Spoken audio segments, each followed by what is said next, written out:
Avi Gelberg, presidente da Universidade de Haifa, no Brasil, entrevistou Ron Robin, presidente da Universidade de Haifa. Hi, Ron. Hello, Avi. How are you? Fine.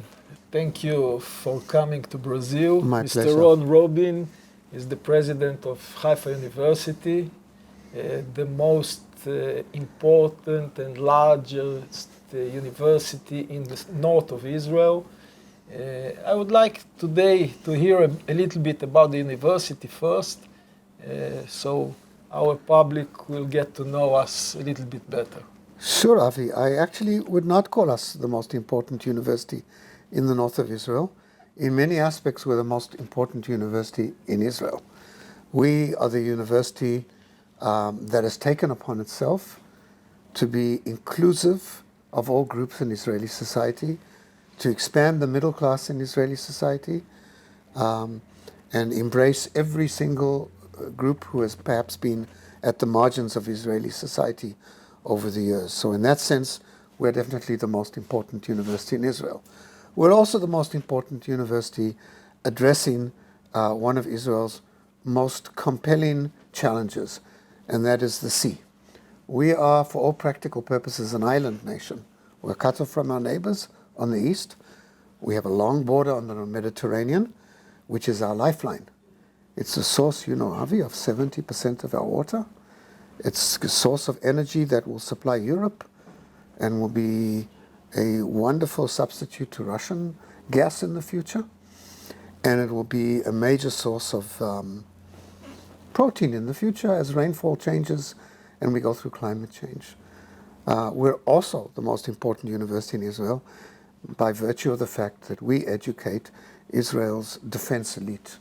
Within our campus, we have numerous colleges, all of which opened to senior officers and junior officers in the Israeli Defense Force. There is no senior personality in the defense apparatus in Israel who has not graduated from the university. So in these 3 points, very cursory manner, I suggest to you that we're perhaps the most important university in Israel and not in the north. Okay. I'm from Haifa too, you know. Of course. I was born there. Yeah. And I can tell that the university represents a little bit of what is Haifa. Haifa is an inclusive city. Absolutely. Where Arab, Jews, everybody lives together and everybody has the same ideas and we share day-by-day life. And the university represents it, in my opinion, too. And of course, we are talking of the most beautiful place that I know in the world. But, in the other side, the university, as it was until 2-3 years ago, Yep. it was definitely a place isolated in Haifa. Right. It's a park. You can tell us a little bit about the location and the plans, please? Well, for those of you who know Haifa, the city, the area, we are indeed isolated. We're on the southeast perimeter of the city, on the top of the biblical Mount Carmel, of course, and it is a stupendous sight. When I look north, I can see the Lebanese border on the northwest side. When I look northeast, I can see Mount Hermon and the Syrian border on a clear day.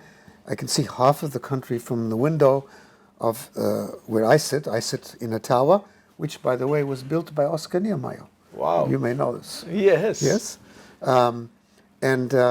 It is, for me, a wonderful place to be. But as you suggest, it's a little isolated. So we've done something about that.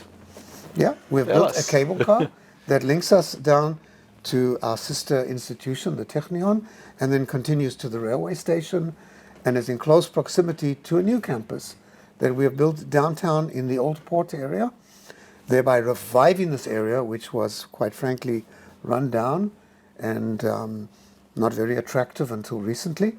It is now a high-tech center with many, many startups, and as of June, we'll have the university's technology campus.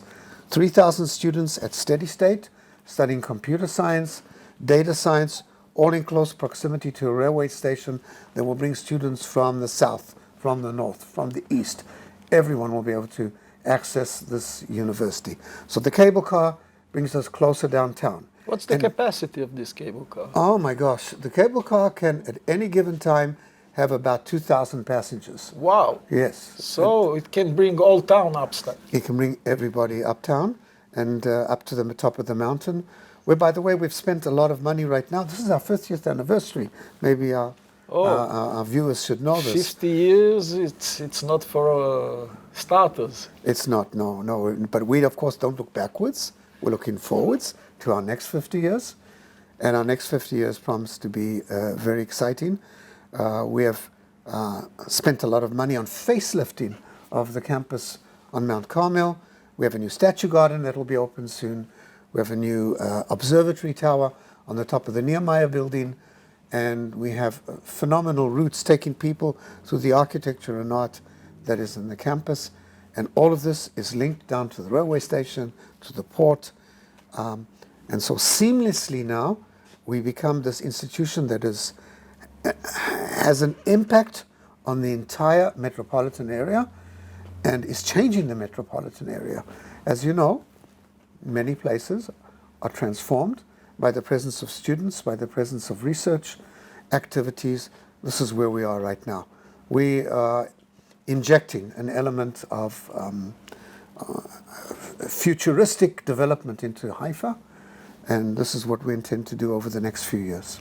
About the social programs that we have in the university, a little bit about the expansion that we are thinking now to bring the opportunity to new people that don't have the ability, don't have the economic capacity to study, to have a graduation in a university. What's the plans for the future? Well, as you know, Avi, we are committed to making sure that everybody has access to university education. And even though fees in Israel are relatively low, approximately $2,000 per year, it is still very expensive for many families who come from modest backgrounds. There's still living expenses involved and a variety of other expenses when you move out of home into an independent surrounding. And we do not want to be in a position where somebody forgoes university education because of financial reasons. And therefore, we've been spending a lot of effort in finding the resources to allow everybody from every background in Israeli society to be part of this wonderful project of creating a new middle class, an educated middle class that will propel Israel into a bright future. We could not have done it without our Brazilian friends. And here, a special thanks to you, Avi, for leading this effort. And may I also say a special thanks to our lead donor in this project, Eli Horn, who has been nothing less than stupendous. Thanks to the Brazilian friends, thanks to Eli Horn and his partners all over the world, we'll be able to offer, as of a year or so, 4,000 new scholarships for students who come from modest backgrounds.